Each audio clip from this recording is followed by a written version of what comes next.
Bonjour à toutes et à tous pour cette nouvelle vidéo. Nous sommes aujourd'hui sur le dépôt de Toulon-la-Farlède afin de vous présenter le fournisseur Agritube Extrusion, plus communément appelé ATE. Je suis en compagnie de Loïc Pichot. Bonjour Loïc. Salut.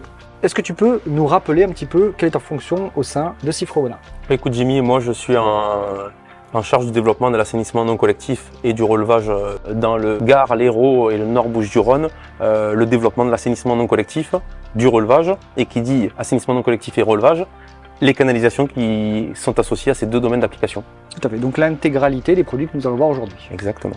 Alors, le premier produit, probablement le plus simple à expliquer tout de même, sachant que là on l'a mis pour voir les fentes, évidemment, dans l'utilisation, c'est les fentes toujours vers le bas. Exactement. Donc en fait c'est simple, c'est un tuyau avec des fentes pour recevoir les eaux et les infiltrer dans le sol. C'est ça. Tout simplement. Écoutez, oui, c'est un tuyau d'épandage qui va faire son rôle derrière une fosse toute eau d'épandage et de traitement en sol existant. C'est plus qu'un tuyau simple, c'est-à-dire que les bureaux d'études demandent des canalisations d'épandage qui sont de classe de rigidité à minima CR4 ou SN4. Voilà, et c'est le cas de ce tube. SN4, classe de rigidité 4 kN au mètre carré, SN8, classe de rigidité 8 kN au mètre carré. D'accord.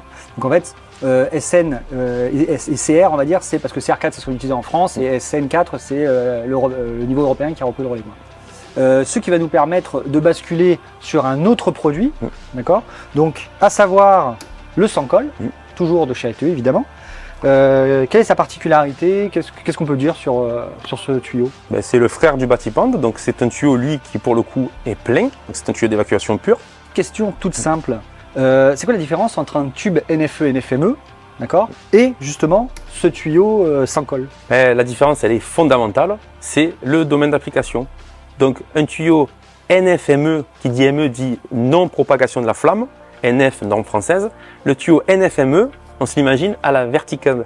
Le tuyau NFME, il est utilisé dans le domaine du bâtiment, donc à l'intérieur du bâtiment, en vide sanitaire.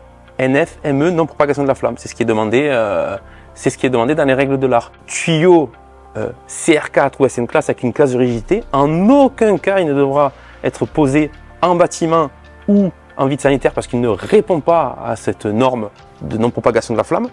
Mais par contre, là où il va avoir toute sa légitimité, c'est enterré là où je déconseille fortement le tuyau NFME qui n'a pas de classe de rigidité. Lui va prendre toute sa place en sol, enterré, et répondra très bien aux contraintes de mouvement de sol et d'ensevelissement.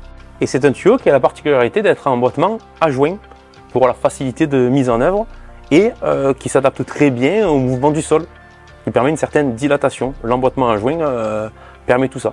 Donc on va dire que le tuyau d'évacuation NFE-NFME, ça va être pour le bâtiment, pour la maison, d'accord, de version verticale. Dès qu'on passe en horizontal et enterré, là on parle de CR4, CR8, donc de classe de résistance. Donc chaque produit avec son domaine d'utilisation finalement.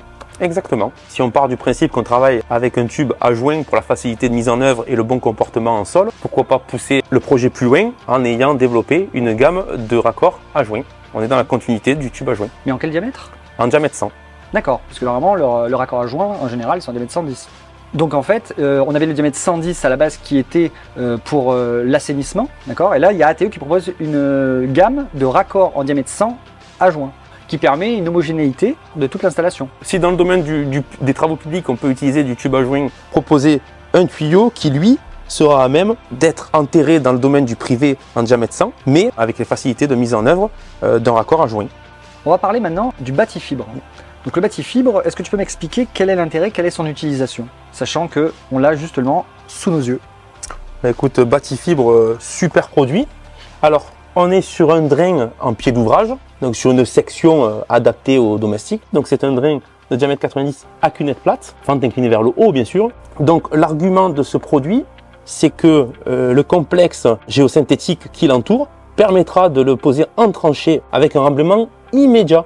C'est-à-dire qu'on se passera les agrégats nécessaires dans le cadre d'une pose de drain en pied d'ouvrage classique. Donc en fait, si je simplifie, au pied de l'ouvrage, on va mettre en périphérie le Batifibre et c'est fini. Il n'y a pas besoin de sable spécifique, il n'y a pas besoin de géotextile, il n'y a pas besoin de gravier. On le pose et on remblait directement en fait. Exactement, c'est le drain de soubassement le plus facilement utilisable du marché. D'accord, ok.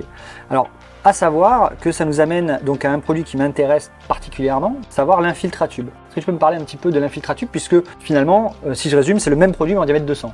Exactement, c'est tout bonnement le même produit en diamètre 200, donc une plus grosse section qui est adaptée pour de l'eau pluviale. Donc qui dit eau pluviale dit gros débit. Voilà, ou en sortie de filière, en infiltration pure en sol.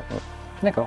Donc ce qui veut dire, donc, si on résume ça, ça veut dire que l'infiltratube, qui est le même produit que celui-là, qui est finalement une espèce de tuyau d'épandage, hein, finalement si on vulgarise, avec une espèce de fibre autour, d'accord, on va pouvoir, au lieu d'utiliser comme on le faisait précédemment sur un lit d'infiltration traditionnel, une couche de géotextile, du sable, du gravier, on repose par-dessus du tuyau d'épandage, on remet du gravier, on remet une couche de géotextile et on remblait. Là, sur le lit d'infiltration, on va pouvoir faire le trou, les poser, remblayer. Voilà, c'est le tuyau qui permet avec son complexe géosynthétique d'être posé de la plus simple des façons et remblayé avec ce qui vient. Alors attention par contre, sous réserve, on est bien d'accord, de la modification du bureau d'études. Il faut que dans l'étude de sol, il soit spécifié ce produit. On ne peut pas choisir de mettre celui-là à la place d'un autre. Non, exactement, et d'autant plus que c'est le bureau d'études qui va du coup redimensionner l'infiltration en fonction des capacités accrues de l'infiltratube. D'accord, d'accord. Sachant qu'il y a un petit calculateur qui est fourni par le fournisseur qui va permettre de faire le dimensionnement, le nombre de mètres linéaires qu'on a besoin pour ce tube. Oui, c'est ça, exactement. Lui, en fonction de la perméabilité du sol existante, il aiguillera vers un dimensionnement précis. Très bien. Eh bien, écoute, on a fait la présentation de tous les produits aujourd'hui d'Agritube extrusion, donc à savoir ATE. D'accord. Je te remercie en tout cas pour ton aide et puis je te dis à très bientôt. À bientôt.